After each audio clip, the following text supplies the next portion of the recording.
Hi friends, അസ്സലാമു അലൈക്കും. ബിസ്മിക്ക് ചാനലിലോട്ട് എല്ലാവർക്കും സ്വാഗതം. ഇന്ന് നമ്മൾ ബ്രെഡും കോഴിമുട്ടയും വെച്ചിട്ടുള്ള നല്ല സിമ്പിളായിട്ട് ചെയ്തെടുക്കാവുന്ന നല്ല ടേസ്റ്റി ആയിട്ടുള്ള ഒരു സ്നാക്കാണ് കേട്ടോ തയ്യാറാക്കുന്നത്. നല്ല ടേസ്റ്റാണ് കഴിക്കാനായിട്ട്. ഒരു പ്രാവശ്യമെങ്കിലും ട്രൈ ചെയ്ത് നോക്കണം. ഇനിയിപ്പോൾ നമുക്കിത് നോമ്പ് കാലത്ത് നോമ്പ് തുറക്കുന്ന സമയത്ത് കഴിക്കാനും നല്ലതാണ്. കുട്ടികൾക്ക് ടിഫിൻ ബോക്സിൽ കൊടുത്തയക്കാനും പറ്റിയതാണ്.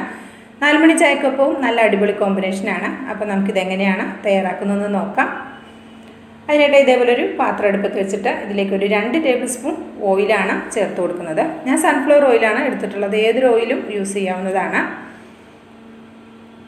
ഇനി ഓയിലൊന്ന് ചൂടായി വരുന്ന സമയത്ത് ഞാൻ ഇതിലേക്ക് ഒരു 2 മീഡിയം സൈസുള്ള സവാള ഒന്ന് നീളത്തിൽ കട്ട് ചെയ്തെടുത്തതാണ്, അതുകൂടെ ഒന്ന് ചേർത്ത് കൊടുക്കാം. ഇനി ഇതിലേക്ക് ഉള്ളിയൻ വാടി കിട്ടാൻ ആവശ്യമായ ഉപ്പ് ചേർത്ത് കൊടുക്കാം. ഞാനിപ്പോൾ ഇതിലേക്കുള്ള ഉപ്പ് കുറച്ച് കൂടുതൽ ചേർക്കുന്നുണ്ട്. അപ്പോൾ ഉപ്പിൻ്റെ ഇത് അളവ് നോക്കിയിട്ട് വേണമെന്നുണ്ടെങ്കിൽ വീണ്ടും ചേർത്ത് കൊടുക്കാവുന്നതാണ്. ഇപ്പോൾ ഞാൻ ഇതൊന്ന് കൂടെ ചേർത്ത് നന്നായിട്ടൊന്ന് വഴറ്റി എടുത്തിട്ടുണ്ട്. ഇനി ഇതിലേക്ക് ഞാൻ 1/2 ടേബിൾ സ്പൂൺ ഇഞ്ചി വെളുത്തുള്ളി പേസ്റ്റാണ് എടുത്തിട്ടുള്ളത്.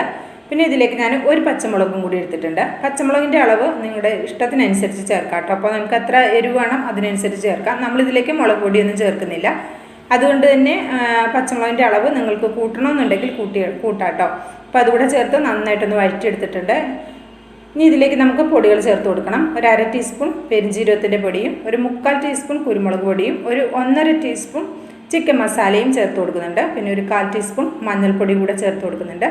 ഇതിലേക്ക് നമ്മൾ മല്ലിപ്പൊടിയും മുളക് പൊടിയും യൂസ് ചെയ്യുന്നില്ല കേട്ടോ. അപ്പോൾ ഇത്രയും പൊടികൾ മാത്രം മതി. എന്നിട്ട് ഈ പൊടികളുടെ പച്ചക്കുത്ത് പോകുമ്പോഴാണ് നമുക്കത് അത്യാവശ്യം നന്നായിട്ടൊന്ന് വഴറ്റിയെടുക്കാം. ഫ്ലെയിം ഒരു മീഡിയം ഫ്ലെയിമിലാണ് വെച്ചിട്ടുള്ളത്.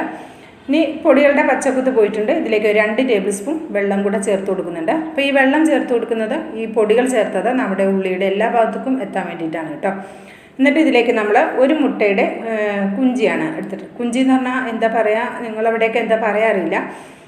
അപ്പോൾ നമ്മളിവിടെ കുഞ്ചി എന്ന് പറയും. ഇതിന് എന്താ മുട്ടയുടെ ആ ഒരു മഞ്ഞ പോർഷൻ അല്ലേ, അതുകൂടെ ചേർത്തിട്ട് നന്നായിട്ടൊന്ന് മിക്സ് ചെയ്തെടുക്കുന്നുണ്ട്. നന്നായിട്ട് കുത്തിയടച്ച് ഉള്ളിയുടെ എല്ലാ ഭാഗത്തും എത്തുന്ന രീതിയിൽ നന്നായിട്ടൊന്ന് മിക്സ് ചെയ്തെടുത്തതിന് ശേഷം ഒരു ചെറിയ കൈപ്പിടി വരുന്ന മല്ലിയില കൂടെ ചേർത്തിട്ട് നന്നായിട്ടൊന്ന് മിക്സ് ചെയ്തെടുക്കുക. ഇതിപ്പോൾ മല്ലിയില കഴിഞ്ഞില്ലെങ്കിൽ ഒരു 2-3 തണ്ട് കറിവേപ്പില ചെറുതായിട്ട് കട്ട് ചെയ്ത് ചേർത്ത് കൊടുത്താലും മതി. ഇപ്പോൾ ഞാൻ ഫ്ലെയിം ഓഫാക്കി ഇതൊന്ന് തണുക്കാൻ വേണ്ടി മാറ്റി വയ്ക്കുന്നുണ്ട്. ഇനി ഇതിലേക്ക് ഞാൻ ബ്രെഡാണ് എടുത്തിട്ടുള്ളത്. ഒരു 8 പീസ് ബ്രെഡ് എടുത്തിട്ടുണ്ട് കേട്ടോ. അപ്പോൾ ഈ ബ്രെഡിൻ്റെ സൈഡൊക്കെ കളഞ്ഞ് നമുക്കൊന്ന് കട്ട് ചെയ്തെടുക്കണം. സൈഡ് ഭാഗം ഒഴിവാക്കാം കേട്ടോ. എന്നിട്ട് ഒഴിവാക്കണ്ട, ഈ സൈഡ് ഭാഗം നമുക്ക് എടുത്ത് വെച്ചിട്ടുണ്ടെങ്കിൽ നമുക്ക് ബ്രെഡ് ക്രംസ് ആയിട്ട് ഉപയോഗിക്കാവുന്നതാണ്. അത് ഒരെണ്ണം ഇങ്ങനെ കട്ട് ചെയ്തിട്ടുണ്ട്. ബാക്കിയുള്ളത് നമുക്ക് ഇതേപോലെ തന്നെ കട്ട് ചെയ്തെടുക്കാം. അപ്പം ഞാൻ മുഴുവനും കട്ട് ചെയ്തെടുത്തിട്ടുണ്ട്. അപ്പോൾ നമുക്ക് ഇതൊന്ന് ചെറുതായിട്ടൊന്ന് പരത്തിയെടുക്കണം. അപ്പോൾ പരത്തിയെടുക്കുന്നത് മുഴുവനായിട്ടും പരത്തണ്ട, ഈ ബ്രെഡിൻ്റെ എൻഡ് ഭാഗം മാത്രം, സൈഡ് മാത്രം ഒന്ന് പരത്തിയെടുക്കുക. 4 സൈഡും ചെറുതായിട്ടൊന്ന് പരത്തിയെടുക്കുക. അപ്പോൾ ഇതേപോലെ നമുക്ക് അടുത്തതും ഒന്ന് പരത്തിയെടുക്കാം. അപ്പം ഞാൻ ഒന്ന് പരത്തിയെടുത്തിട്ടുണ്ട്. ഒരുപാട് പ്രസ് ചെയ്യൊന്നും വേണ്ട, ഇങ്ങനെ മതി. ഇവിടെ നമ്മുടെ ഫില്ലിങ് ഇവിടെ ചൂടാറി വന്നിട്ടുണ്ട്. അപ്പം നമുക്ക് ഇതിലേക്ക് കോഴിമുട്ട വേണം. ഞാനൊരു 2 കോഴിമുട്ട പുഴുങ്ങിയതിന് ശേഷം ചെറുതായിട്ടൊന്ന് കട്ട് ചെയ്തെടുത്തിട്ടുണ്ട്. പിന്നെ ഇതിലേക്ക് ഒരു 2 ടേബിൾ സ്പൂൺ മൈദ കുറച്ച് വെള്ളത്തിലൊന്ന് കലക്കി എടുത്തിട്ടുണ്ട്. അപ്പോൾ നമുക്ക് ബ്രെഡിൻ്റെ നടുക്കൊക്കെ നമ്മളെടുത്ത് വാട്ടി വെച്ചിട്ടുള്ള നമ്മുടെ ഉള്ളിയുടെയൊക്കെ ആ മിക്സ് ഫില്ലിങ് ഒന്ന് വെച്ച് കൊടുക്കാം. ഇപ്പോൾ നിങ്ങൾക്ക് മൈദ വേണ്ടെന്നുണ്ടെങ്കിൽ ഇതിന് പകരം കോഴിമുട്ടയോ അല്ലെങ്കിൽ കുറച്ച് വെള്ളം കൊണ്ടൊക്കെ ഒന്ന് ഒട്ടിച്ചു കൊടുക്കാവുന്നതാണ്. മൈദയാണ് കുറച്ചുകൂടി എനിക്ക് നന്നായിട്ട് തോന്നിയിട്ടുള്ളത്. മൈദ ഉപയോഗിക്കാത്തവർക്ക് അങ്ങനെ യൂസ് ചെയ്യാം. മൈദയാകുമ്പോൾ ഒരു ടെൻഷനും ഇല്ലാതെ നമുക്കിത് നന്നായിട്ട് ഒട്ടിക്കിട്ടും കേട്ടോ.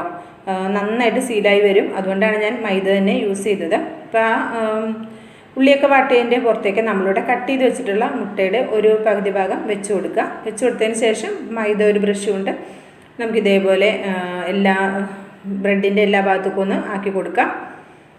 4 സൈഡിലേക്കും ഇങ്ങനെ ഒന്ന് ബ്രഷ് ചെയ്ത് കൊടുക്കുക. അതിനുശേഷം അടുത്ത ബ്രെഡിലും നമുക്ക് ഇതേപോലെ മൈദയൊന്ന് 4 ഭാഗത്തേക്കൊന്ന് ആക്കി കൊടുക്കുക.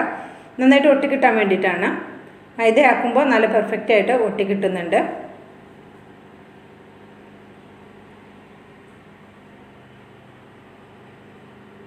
ഇനി നമുക്ക് ഇതിൻ്റെ മുകളിലേക്കൊന്ന് കവർ ചെയ്ത് കൊടുക്കാം.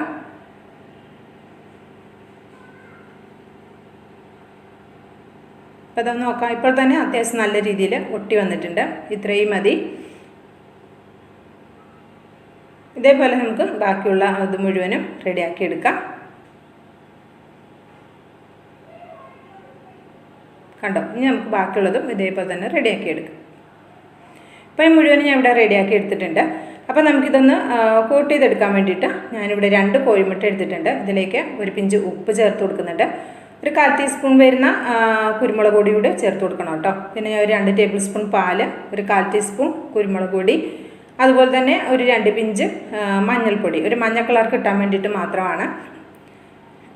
പിന്നെ ഞാൻ ഇതിലേക്ക് ഒരു ടീസ്പൂൺ മല്ലി ഇല ചെറുതായിട്ട് കട്ട് ചെയ്തതും കൂടെ ചേർത്തിട്ട് നന്നായിട്ടൊന്ന് കലക്കി എടുക്കുന്നുണ്ട് കേട്ടോ. മല്ലിയില കയ്യിലുണ്ടെങ്കിൽ ചേർത്ത് കൊടുത്താൽ മതി കേട്ടോ, അല്ലെങ്കിൽ ചേർത്ത് കൊടുക്കണമെന്നൊന്നുമില്ല. ഇതേപോലെ ഒരു പാത്രം അടുപ്പത്ത് വെച്ചിട്ട് ഒരു ടേബിൾ സ്പൂണോളം വരുന്ന ഓയിലാണ് ഒഴിച്ചു കൊടുത്തിട്ടുള്ളത്. അതൊന്ന് ചൂടായി വരട്ടെ. ഒരു ഫ്ലെയിം ഒന്ന് മീഡിയം ഫ്ലെയിമിൽ ഒരല്പം കുറച്ച് വെച്ചാൽ മതി. ഇപ്പോൾ നമ്മൾ കലക്കി വെച്ചിട്ടുള്ള മുട്ടയിലേക്ക് നമ്മളിവിടെ റെഡിയാക്കി വെച്ചിട്ടുള്ള ബ്രെഡ് ഇതേപോലെ ഒന്ന് ആക്കി കൊടുക്കുക. ആക്കി കൊടുത്തതിന് ശേഷം നമ്മൾ എണ്ണയിലേക്ക് വെച്ച് കൊടുക്കുക. ഫ്ലെയിം കൂട്ടി പോകണ്ട, ബ്രെഡ് ആയതുകൊണ്ട് പെട്ടെന്ന് കരിഞ്ഞു പോകും. അപ്പോൾ അതുകൊണ്ട് ഫ്ലെയിം ഒന്ന് കുറച്ച് വെച്ചേക്കണം കേട്ടോ. ഇനി നമുക്കിതൊന്ന് മറിച്ചിട്ട് കൊടുക്കാം. നല്ലൊരു ബ്രൗൺ കളർ, ഒരു ചുവന്ന കളർ ആയി വന്നിട്ടുണ്ട്. ഇത്രയും അങ്ങനെ ആയാൽ മതി. ഇനി നിങ്ങൾക്ക് ഈ സൈഡ് ഭാഗം കൂടി ഒന്ന് കുക്ക് ചെയ്തെടുക്കണമെന്നുണ്ടെങ്കിൽ മാത്രം സൈഡ് ഭാഗം കൂടി ഇതേപോലെ ഒന്ന് 4 ഭാഗവും ആക്കി കൊടുക്കുക. അപ്പോൾ വളരെ സിമ്പിളായിട്ട് ചെയ്തെടുക്കാവുന്ന ബ്രെഡും കോഴിമുട്ടയും ഉള്ളിയും എല്ലാം നമ്മുടെ വീട്ടിൽ സ്ഥിരം ഉണ്ടാകുന്ന സാധനങ്ങളാണ്. അതുകൊണ്ട് നമുക്ക് ഇതേപോലെ വെറൈറ്റി ആയിട്ടുള്ള നല്ല ടേസ്റ്റി ആയിട്ടുള്ള ഒരു സ്നാക്ക് നമുക്ക് റെഡിയാക്കി എടുക്കാൻ പറ്റും. അപ്പോൾ എല്ലാവരും ഒന്ന് ട്രൈ ചെയ്ത് നോക്കണം കേട്ടോ. ട്രൈ ചെയ്ത് നോക്കിയിട്ട് അഭിപ്രായം അറിയിക്കാൻ മറക്കരുത്. ലൈക്ക് ചെയ്യാനും മറക്കരുത് കേട്ടോ. ബിസ്മി കിച്ചൻ എന്ന യൂട്യൂബ് ചാനൽ സബ്സ്ക്രൈബ് ചെയ്ത് കാണുന്ന എൻ്റെ എല്ലാ പ്രിയ കൂട്ടുകാരും ഒന്ന് സബ്സ്ക്രൈബ് ചെയ്തിട്ട് അടുത്ത് വരുന്ന ബെല്ലൈക്കൺ ഒന്ന് എനേബിൾ ചെയ്ത് വയ്ക്കാൻ മറക്കരുത് കേട്ടോ. അപ്പോൾ ഓൾ എന്ന ഓപ്ഷൻ തന്നെ തിരഞ്ഞെടുക്കാനും ശ്രദ്ധിക്കുക. അപ്പോൾ ഇൻഷാ അല്ലാഹ് അടുത്ത നല്ലൊരു അടിപൊളി വീഡിയോയുമായി വരുന്നത് വരെ എല്ലാവർക്കും നന്ദി, നമസ്കാരം.